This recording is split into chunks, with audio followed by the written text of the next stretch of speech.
दोस्तों, मैं आज नसल ड्रॉप के बारे में बताने जा रहा हूँ। नसल ड्रॉप मतलब कि नाक की प्रॉब्लम्स या साइनस या खर्राटे लेना, ये इसके अंदर ये बहुत ज़्यादा फ़ायदेमंद है।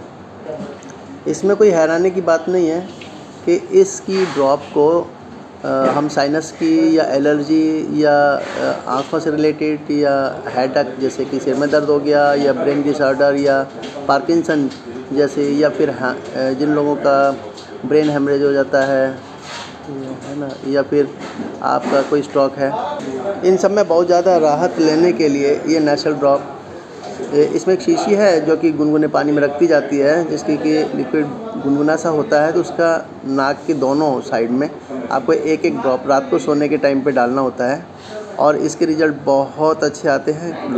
बहुत से लोगों ने बताया कि इसके रिज़ल्ट बहुत अच्छे हैं। ये खर्राटों में बहुत ज़्यादा लाभकारी है और आजकल जैसे कि कफ वगैरह जम जाता है या साइनस की प्रॉब्लम होती है, छींकें आती हैं, उसमें ये बहुत ज़्यादा लाभकारी है। ऑर्डर के लिए दिए गए जो स्क्रीन पर जो नंबर दिख रहा है, इस पर आप अपना ऑर्डर कर सकते हैं। हम आपके पास ये कोरियर से भेज देंगे। Thank you friends, thank you.